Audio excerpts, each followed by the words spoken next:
ഞാൻ doctor Shyam Krishnan, Thiruvananthapuram Shri Perumal institute four medical sciences and ടെക്നോളജിയുടെ neurology വിഭാഗം പ്രൊഫസറാണ്. ഡിസ്കിനേസിയ അഥവാ തുളച്ചിൽ എന്ന് പറയുന്നത് പാർക്കിൻസൺ ഡിസീസ് ഉള്ള രോഗികളിൽ മരുന്ന് കഴിച്ചതിന് ശേഷം ഉണ്ടാകുന്ന ഡാൻസ് കളിക്കുന്നത് പോലെയുള്ള ചലനങ്ങളാണ്.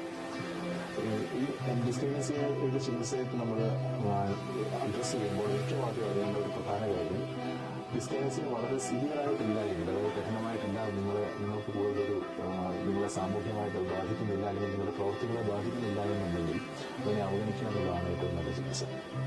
അതേസമയം ഡിസ്കിനേസിയ കാരണം നിങ്ങളുടെ പ്രവൃത്തികൾക്ക് ബുദ്ധിമുട്ടുണ്ടാകുന്നുണ്ട്, പുറത്തു പോകാൻ നിങ്ങൾക്ക് പ്രയാസമുണ്ട്, കാര്യങ്ങളുമായിട്ട് പ്രയാസമുണ്ടാക്കുന്നുണ്ട് എങ്കിൽ രണ്ട് രീതിയിൽ അതിനെ നമുക്ക് മാനേജ് ചെയ്യാം. ഒന്ന്, മരുന്നിന്റെ ഇൻഡിവിജ്വൽ ഡോസുകൾ, അതായത് ഓരോ ഡോസുകളുടെയും അളവ് കുറച്ചിട്ട് ഡോസുകളുടെ എണ്ണം കൂട്ടുക, അല്ലെങ്കിൽ ജീവനോടൊപ്പമുള്ള മരുന്നിന്റെ അളവ് കുറച്ച് കുറയ്ക്കുക എന്നുള്ളതാണ് ഒന്ന്. അല്ലെങ്കിൽ അതിനു വേണ്ടിയിട്ടുള്ള ചില മരുന്നുകളുണ്ട്, അമാറ്റിഡിൻ അല്ലെങ്കിൽ സാഫിയാമിൻ പോലെയുള്ള മരുന്നുകൾ ചേർക്കുക എന്നുള്ളതാണ് രണ്ടാമത്.